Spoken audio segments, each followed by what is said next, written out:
This is what's waiting for Daemon Targaryen at the end of this episode. His own commander of the city watch, disemboweled, arranged around a table like a dinner party, with a message painted in blood on the wall behind him. For 3 seasons, nothing has cracked Daemon's confidence, not pirates, not armies, not even the ghosts of Harrenhal. This does. And by the end of this video, you'll understand exactly who's behind it, why it's the smartest move anyone's made all season, and why it means the real war for King's Landing was never going to be fought with dragons. Let's get into it. If you're new here, this is your host, full chronological breakdowns, book references, hidden details, all woven in as they happen. Quick context: Episode 5, Unboard and Unbent, comes right after the devastation at Tumbleton. Everyone expects this episode to march us toward the next big battle. Instead, the show pulls back into the shadows and proves that political warfare inside King's Landing might be more dangerous than anything happening on a battlefield. Let's walk through it. We open on Ormond Hightower and young Daeron playing what's basically a strategy game, and Ormond's telling him a story about Maria Martell, the Dornish princess who refused to bow to Aegon the Conqueror. Instead of fighting his dragons head on, she pretended to submit, waited for the Targaryens to relax, and struck back in secret. That patience preserved Dornish independence for centuries. The episode's entire title comes from this speech. Unbowed, unbent, unbroken is Maria Martell's real historical motto. In Fire and Blood, Ormond isn't just teaching Daeron history, he is describing his own strategy out loud. This confirms a theory fans have had building since episode 3 and 4, that Ormond never actually intended to fully bend the knee to Team Black. He's been playing the same long game as Maria Martell this entire time, letting Rhaenyra think she's winning while he builds something underneath her. Moving to the next scene, Ormond places minted gold coins, peering Daeron's face directly into the boy's hands, telling him he's the king the realm actually needs. Watch what Ormond says next. Kings aren't made by dragons or bloodline alone. They're made because enough people believe they already are one. That's not just a mentorship speech. That's Ormond explaining the actual weapon he's about to deploy across King's Landing, propaganda disguised as currency. Now, here's where it gets interesting. Out in the Riverlands, Criston Cole and Gwen Hightower are trying to catch up with Lord Oscar Tully and Roderick Dustin's Winter Wolves before they can cross the river. Men are dying just from the terrain. Wayne gets a leech stuck on him. And yeah, that's basically the show visually telling you Cole has been sucking the life out of this entire campaign. By the time they reach the river, the bridges are already burned. There's no way to beat Rhaenyra's army to Tumbleton. Wayne wants to retreat and regroup with Ormond. Cole refuses.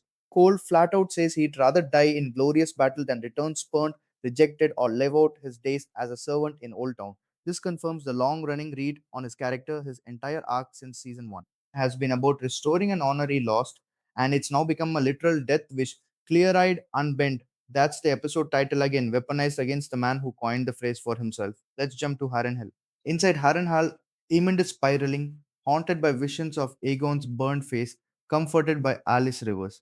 This is a direct mirror of Daemon's psychological breakdown at Harrenhal back in season 2. Same castle, same slow unraveling, same mysterious woman offering comfort that might not be entirely benevolent. Then Aemon panics, convinced Vegar has abandoned him. This is the scene fans have been waiting for. Did Alice Rivers actually do something to Vagar? Book readers know Alice has ties to older stranger magic tied to the Riverlands. Her exact role here is deliberately left ambiguous. Did she cast something to hide the dragon, or did Vega genuinely just fly off? The show gives you zero confirmation either way, which is very much intentional. By the end of the scene, Aemon regains his composure and kills 4 men trying to assault Alice, a small but important beat, because it shows whatever's happening to him psychologically, his instincts as a protector and a killer are still fully intact. Moving to the next scene. Meanwhile, Aegon too is still consumed by the humiliation of Rook's Rest, being forced to kiss a man's boot, and instead of rebuilding his position, is fixated on hunting down Aemon personally.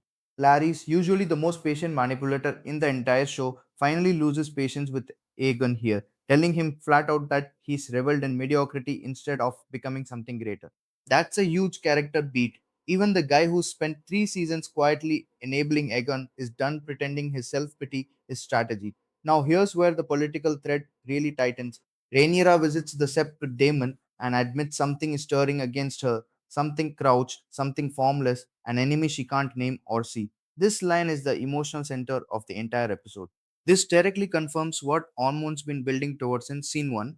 Rhaenyra's flaw was never armies or dragons, it's her need for legitimacy and certainty. And the less certain she feels, the more that doubt spreads to everyone around her. Ormond isn't attacking her kingdom, he is attacking her confidence. Let's jump to the murders. Members of Rhaenyra's Gold Cloaks start turning up dead across King's Landing, bodies left in increasingly gruesome positions. Daemon initially suspects this is the common people retaliating against Rhaenyra's crackdown on rebellious graffiti, and that theory actually lines up with what happens in Fire and Blood. The source material, anonymous ravens are being sent directly to Ormond, describing the chaos unfolding in the capital. Somebody inside King's Landing is feeding him real time intelligence, which means this isn't random unrest, it's coordinated moving to the next scene.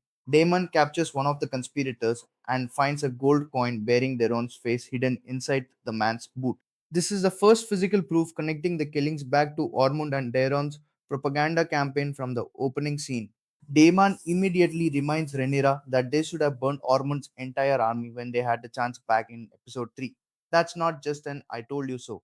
It's the show explicitly calling back to the fake Daeron hostage swap and framing it as the mistake that's now spiraling completely out of control. Now here's where Alyson's storyline collides with all of this. Alysanne tries to give Helena moon tea from Grandmaster Orwell to end her unwanted pregnancy. Helena refuses to drink it, so Alysanne drinks it herself instead, trying to conceal its true purpose through personal sacrifice. This is one of the most quietly devastating character choices in the whole episode. Alicent absorbing consequences meant for her daughter is a pattern that's defined her entire arc since season 1, always shielding her children from the world she helped create. Realizing the capitals become too dangerous, Alicent tries to flee the city with Helena, both disguised as servants. This plays directly into fan speculation that Alicent has fully given up on King's Landing and is now only playing defense for her remaining children, not politics, not power, just survival. They don't get far. Missaria stops Alicent and Helena before they can escape. Alicent makes one last political move here, offering future Hightower favor in exchange for safety, while simultaneously warning Missaria that Daemon is dangerous.